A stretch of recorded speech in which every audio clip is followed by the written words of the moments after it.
Hello, and welcome back to Everyday English Unlocked. I'm Edward. And I'm Victoria. So great to have you here with us today.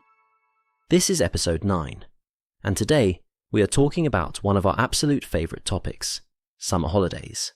Whether you love lounging on a beach, exploring a new city, or going on some kind of wild adventure, holidays are something almost everyone can relate to.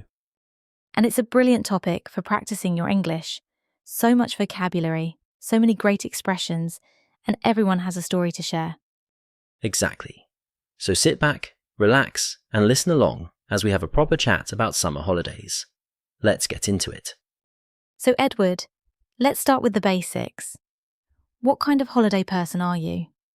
Like, if you could go anywhere this summer, what would be your ideal trip? Oh, that's a good question. Honestly, I'm more of a city break person. I love going somewhere with loads of culture, good museums, interesting food, nice coffee shops to wander into. I find that really exciting.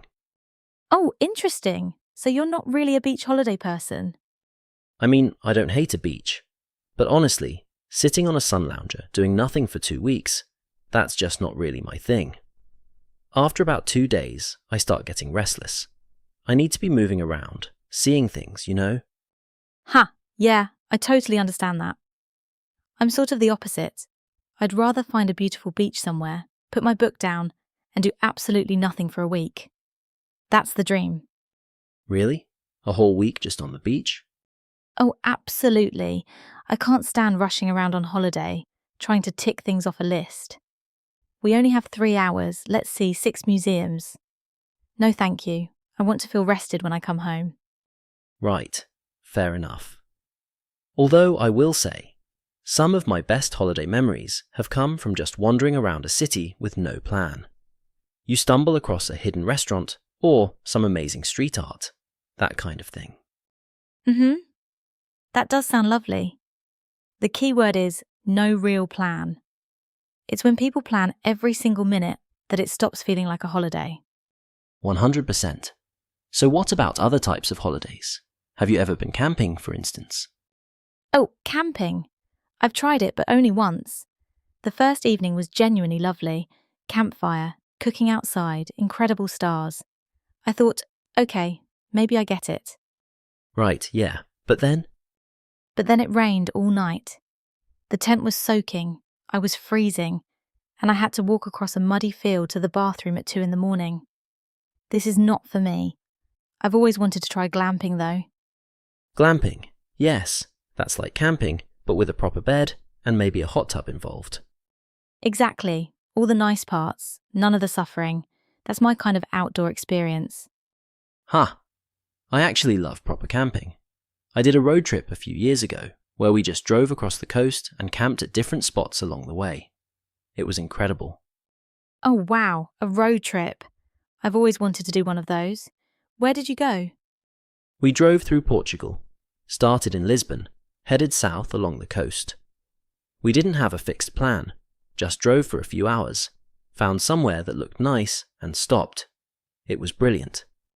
That sounds absolutely amazing, and I imagine the food was incredible.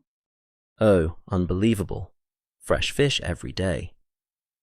There was one tiny restaurant we almost drove past, and we ended up having the best meal of the whole trip. Grilled sea bass, right by the water. Oh, stop it. You're making me hungry. That's exactly the kind of happy accident that can happen on holiday. Exactly. And that's why I think road trips are so great. You're flexible, you're free. Now, what about adventure holidays? Have you ever done anything like hiking or water sports? I've done a bit of hiking. I went to the Swiss Alps a couple of summers ago, and the views were genuinely breathtaking. But I wouldn't call myself an adventurous traveller at all. What do you mean? Well, bungee jumping, skydiving, whitewater rafting, those kinds of things. I honestly can't stand the idea of them. I'm much more of a sightsee and eat nice food kind of person. Okay. Fair enough. I've actually done whitewater rafting in New Zealand and loved it, but I understand it's not for everyone.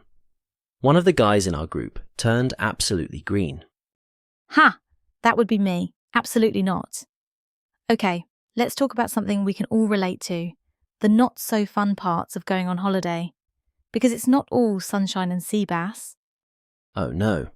There are definitely some parts of holidays that are, let's say, less enjoyable. The airport, for example. Oh, don't even get me started on airports. The worst part, for me, is the security queue. You take everything out of your bag, shoes off, belt off, jacket off, put it all in a little tray and hope for the best. Right. And inevitably, the person in front of you has absolutely no idea what they're doing, and the whole queue just grinds to a halt. Every single time. And then you get through and you rush to the gate, only to find out there's a 2-hour delay. And nobody tells you why. They just quietly change the number on the board. Oh yes, the mysterious delay with zero explanation. I've had that so many times.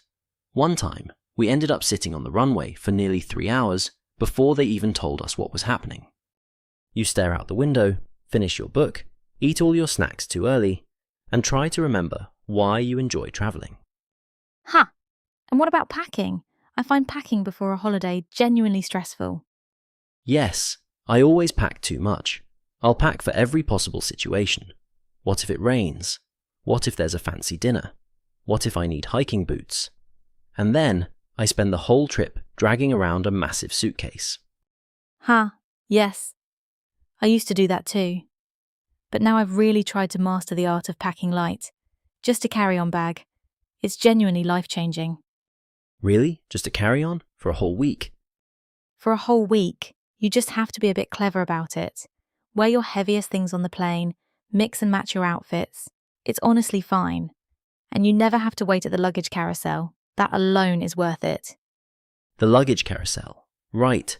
Standing there for 20 minutes, watching every bag, except yours, go round and round. Exactly. And then your bag arrives looking like it's been through a battle. Zip broken, something leaked inside. Not fun. And then there's jet lag, of course. Have you ever had really bad jet lag? Oh yes. When I flew to Japan, the jet lag was brutal. Wide awake at 3 a.m, then completely exhausted by midday. It took days to feel normal again. Oh yeah, Japan is a big time difference. Although I actually think coming home is worse. You get back exhausted, you've got a mountain of laundry, and you have to go back to work the next day. Oh, so true. The post-holiday feeling is real. Everything feels grey when you get back. You start looking up the next holiday almost immediately. Absolutely. That's part of why holidays are so wonderful. It's not just the trip itself, it's the planning before and the memories after. That's a lovely way to put it. The anticipation is half the fun, really. So Victoria, if you could go on your dream summer holiday, no budget, no restrictions, where would you go? Oh, I've thought about this a lot. I'd go to the Maldives. A beautiful little overwater bungalow, crystal clear water, nothing to do but swim and read and eat amazing food. That is my absolute dream. Absolute. That does sound pretty incredible, actually. I'd go to Japan. I've always wanted to go back. I'd love to spend a few weeks just moving between cities. Tokyo, Kyoto, Osaka. The food, the temples, the culture. I think it would be just extraordinary. Okay, yes. Japan is on my list too, actually. Maybe we could compromise. Maldives first, then Japan. Now, that's the kind of holiday planning I can get behind. Right, shall we move on to our key phrases section? Yes, let's do it. So during our conversation today, we used lots of really natural English expressions. Let's go through some of the most useful ones. The first one is, I'd rather. This is a great phrase for expressing a preference. For example, I'd rather lie on a beach than visit a museum. It means, I prefer this option more than that option. You can use it whenever you're comparing two choices. Right. And a similar one is, I'm more of a person, like I'm more of a beach person, or I'm more of a city break person. This is a really natural way to describe what type of person you are or what you enjoy. Very common in everyday English. Next one. I can't stand. This is a strong way to say you really dislike something. Not just, I don't like it, but you really, really dislike it. For example, I can't stand waiting in long queues. Or, I can't stand jet lag. It's a bit more expressive and emotional. And then we have, it's not really my thing. This is a polite, casual way to say something isn't for you. So instead of saying, I hate camping, you might say, camping's not really my thing. It's softer and very natural in conversation. We also used, one time we ended up. This is brilliant for telling a story or anecdote. Ended up means something happened, often unexpectedly. So, one time we ended up sitting on the runway for 3 hours. Or, one time we ended up at this amazing little restaurant we hadn't planned to visit. Great for storytelling. Another useful one is, the worst part is. This helps you introduce a complaint or something negative. The worst part of airports is the security queue. The worst part of a long drive is the traffic. Simple, but very useful. And 2 more. Have you ever? Which is a great question for starting a conversation about past experiences.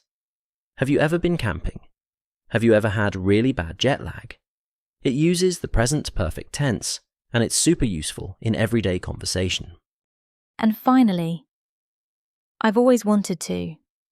This uses the present perfect again, and it's a lovely phrase for talking about dreams or things on your bucket list. I've always wanted to go to Japan. I've always wanted to try glamping. It expresses a long-held wish or ambition. Really natural and very common. Brilliant. Try using these phrases in a sentence about your own holiday experiences. Write them down, say them out loud, and make them part of your everyday vocabulary. That's great advice. And remember, the best way to learn natural English is exactly what you're doing right now. Keep listening and it gets easier every time. Couldn't agree more. And that brings us to the end of episode 9 of Everyday English Unlocked. Victoria, as always, an absolute pleasure. And with you, Edward, I always enjoy our chats. And to everyone listening, thank you for spending time with us today. It genuinely means a lot. We'll be back soon with episode 10, so make sure you're subscribed. And in the meantime, keep practicing your English. Even a little bit every day makes a huge difference. We'll see you in the next one. Take care, everyone. Bye for now. Bye.